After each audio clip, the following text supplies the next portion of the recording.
नमस्कार, स्वागत है आप सभी का हमारे यूट्यूब चैनल एम के जॉब 02 पर। तो जैसा कि आपको पता है कि थंबनेल में आपने देख लिया होगा, यह वीडियो किसके लिए महत्वपूर्ण है।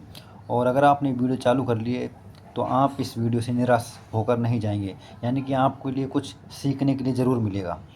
तो प्रारंभ करते हैं।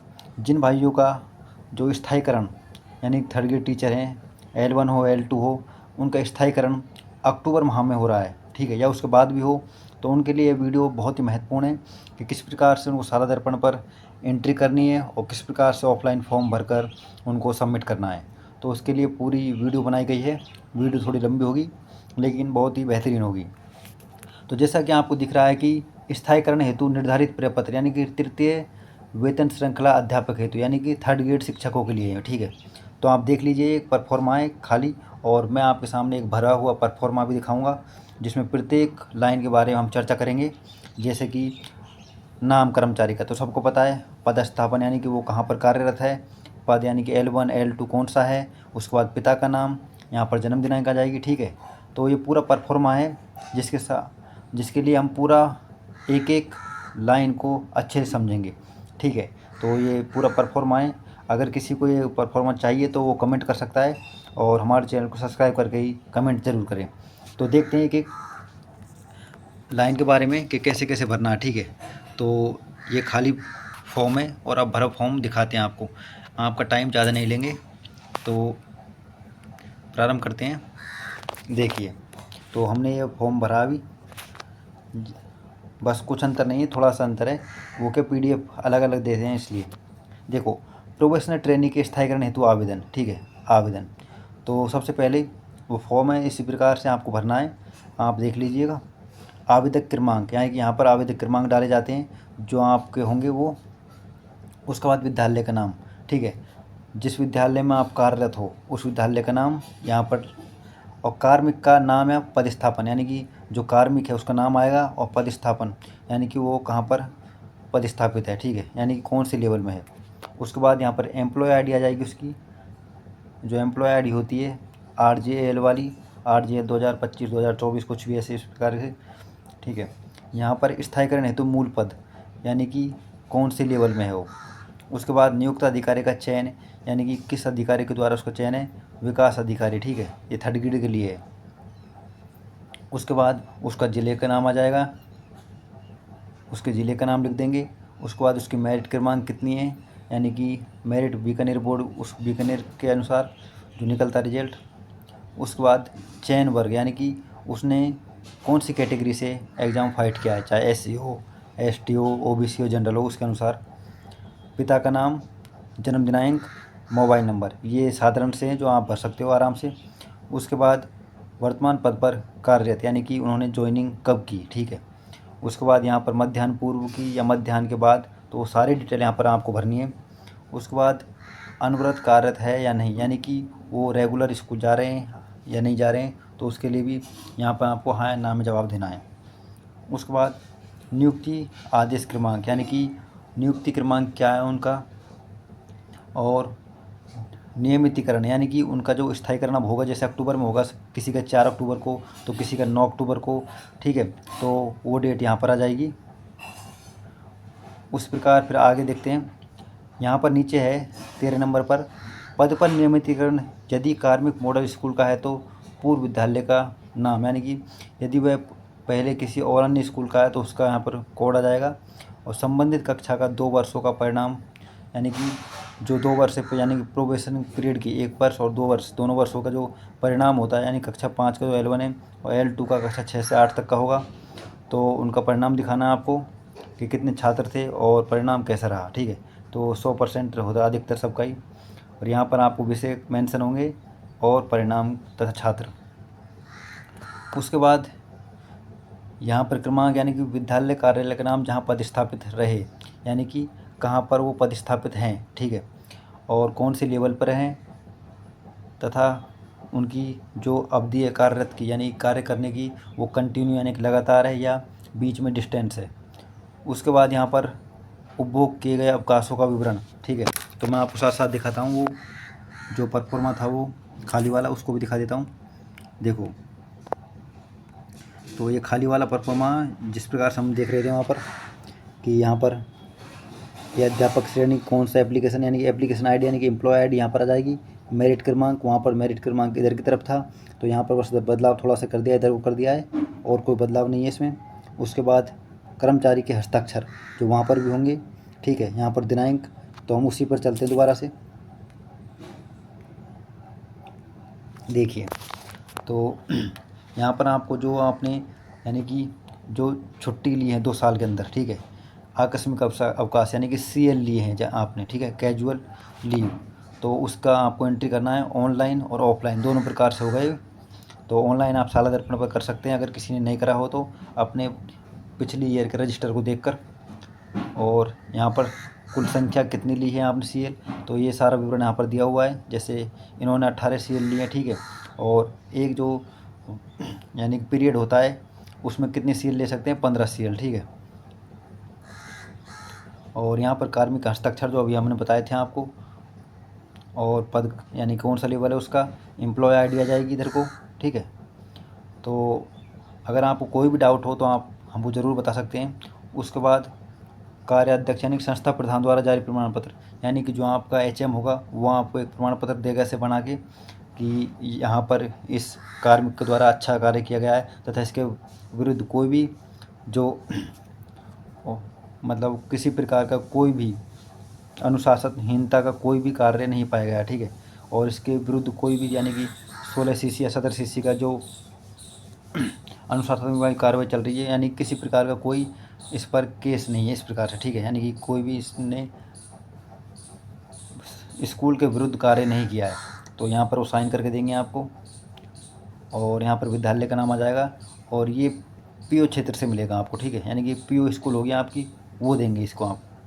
उसके बाद आपकी जो विद्यालय है जिसमें आप पोस्टेड हो वर्तमान में, उसका ऊपर कार्यालय नाम आ जाएगा, जैसे राजकीय उच्च प्राथमिक विद्यालय डॉट डॉट कुछ भी आप लिख सकते हो, ठीक है। उसके बाद आपका नाम यहाँ पर आ जाएगा, और परीक्षा परिणाम सत्र यानी कि जो परिणाम हमने जैसे ये 2022-23 के लगे हुए थे, तो यहाँ पर परिणाम देना, जैसे वहाँ पर ऊपर दिया था कि कक्षा 5 में कितने विद्यार्थी कितने पास हुए, कितने A ग्रेड से, कितने B ग्रेड से, कितने C ग्रेड से, ठीक है। उस प्रकार आपको भरना ऑफलाइन में, और दोनों वर्षों का भरना है, ठीक है, दोनों वर्षों का। और हम अगर आपको डाउट हो तो पूछ सकते हो आप बार बार। और नीचे आपको वही है कि आपको मेंशन करना है कि आपका नाम क्या है, विषय क्या पढ़ाते हो आप। उसके बाद यहाँ पर आपको दोनों तरफ, एक तरफ PO हस्ताक्षर करेगा, दूसरी तरफ आपका HM, ठीक है, यहाँ पर साइन करेगा, जिससे प्रमाणीकरण हो जाएगा।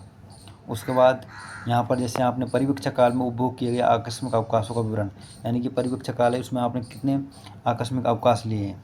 जैसा कि आपको दिख रहा है कि कुल अर्जित जो अवकाश है, यानी कि जो एक पीरियड है उसमें 15 अवकाश मिलते हैं, और कुल कितने उपभोग किए गए हैं, तो 13, ठीक है। तो 15 में से इन्होंने 13 उपभोग किए हैं, तो आपको पूरा डिटेल यहाँ पर देना है। और ये डिटेल आपको साला दर्पण पर अपनी जो आपकी एम्प्लॉय ID होगी उसके माध्यम से मिल जाएगा, ठीक है। अगर आपको नहीं पता तो आप कमेंट कर सकते हो, हम वो उस पर भी वीडियो बना देंगे साला दर्पण से आप कि ऑनलाइन CL कैसे करें। उसके बाद सेवा काल में जो द्वितीय वर्ष में आपने आकस्मिक अवकाश लिए हैं उसके बारे में विवरण करना है, ठीक है। वहाँ पर ऑनलाइन ऊपर था, यहाँ पर भी आपको भरना है। उसके बाद नीचे भी फिर आपको यहाँ पर PO द्वारा हस्ताक्षर किए जाएंगे और मोहर लगाई दी जाएगी। उसके बाद HM द्वारा आपको यहाँ पर प्रमाणित किया जाएगा, ठीक है। उसके बाद आपको दोबारा से कार्यालय से एक और प्रिंट निकलवाना है, और उसमें आपको जो परिवीक्षा काल में उपयोग किए गए अवकाशों के अतिरिक्त अन्य अवकाशों का विवरण देना होगा। यानी कि जैसे आपने CL तो ली है, लेकिन CL के अलावा जो जैसे पितरात्मक अवकाश है या असाधारण अवकाश है, ठीक है, उपार्जित अवकाश है, वो लिए हो तो भी आपको विवरण देना है। लेकिन अधिकतर जो कार्मिक होते हैं वो CL के अलावा कोई सा भी अवकाश नहीं लेते, ठीक है। तो यहाँ पर आपको नील भरना है, और यहाँ पर आपके जो हस्ताक्षर, जैसे आपको यहाँ पर PO द्वारा हस्ताक्षर किए जाएंगे, ठीक है, यानी कि मोहर लगा दी जाएगी, सील, और यहाँ पर आपको HM कर देगा। उसके बाद आपको एक और जो खाली प्रिंट निकलवाना पड़ेगा, वेतन भुगतान संबंधी प्रमाण पत्र, ठीक है। तो ये सारे के सारे प्रमाण पत्र हम आपके लिए भेज देंगे अगर आप कमेंट करोगे तो इसमें आपके लिए प्रमाणित किया जाएगा, यानी कि आपको दिखवाना होगा कि प्रमाणित किया जाता है कि सुश्री यानी कि XYZ जो वहाँ भी आपका नाम है, किस पद पर आप कार्यरत हो और कौन सी स्कूल है आपकी, जिला तथा कार्यरत होने की तिथि आदि, यानी सेवा काल में आपका एरियर मिलता है या नहीं मिलता, ठीक है, उसके बारे में। और यहाँ पर दोबारा से आपके लिए पीओ जो सील लगाएगा और यहाँ पर एचएम, ठीक है। उसके बाद आपको एक और प्रमाण पत्र निकालना पड़ेगा यहाँ पर कि सेवा संतोष प्रमाण पत्र, यानी कि जो आपने अपने 2 सालों में कार्य किया है वो बहुत ही संतोषप्रद रूप से किया है, यानी कि आपके प्रति किसी के भी मन में कोई भी गलानी नहीं है। यानी कि देखिए आप किस प्रकार लिखवाना है कि प्रमाणित किया जाता है कि सुश्री जो आपका नाम है वो पद आपका अध्यापक पद, जिला, दिनांक और जब आपने पद ग्रहण किया उस समय, यानी पूर्वाह्न, मध्याह्न और 2 वर्ष का कार्य संपन्न किया है उसके बारे में। और तथा आपके प्रति कोई भी, यानी कि कार्मिक के प्रति क्या सीसी 16-17 का कोई भी क्या चार्ज जारी नहीं हुआ है, ठीक है। इस प्रकार से आपको लिखवाना है। और यहाँ पर फिर आपको ये पीओ दोबारा से यहाँ पर सील लगाएगा और एचएम, ठीक है, दोनों यहाँ से प्रमाणीकृत करेंगे इसको।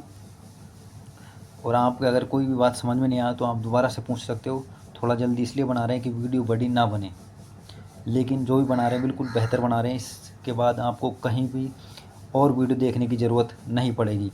उसके बाद आपको अपने पीओ क्षेत्र से, ठीक है, पीओ क्षेत्र की स्कूल है उससे प्रमाण ऐसे प्रिंट निकलवाना है कि दंड प्रमाण पत्र, ठीक है, दंड प्रमाण पत्र, जिसमें आपके लिए लिखा होगा कि प्रमाणित किया जाता है कि जो भी आपका नाम है अध्यापक मेरे अधीन, यानी कि जो पीओ क्षेत्र में आपका जो पीओ होगा वो आपको ये निकलवा के देगा कि मेरे पीओ क्षेत्र में इस कार्मिक के द्वारा अच्छे से कार्य किया गया तथा इसके विरुद्ध कोई भी दंडात्मक रूप से कार्य नहीं हुआ है, ठीक है। यानी कि इनके प्रति किसी प्रकार का कोई भी दुर्व्यवहार नहीं किया गया है और इन्होंने अनुशासन में रहकर अपना कार्य बड़ी सफलतापूर्वक और संतुष्टि से किया है। इस प्रकार वो लिख के देंगे आपके लिए।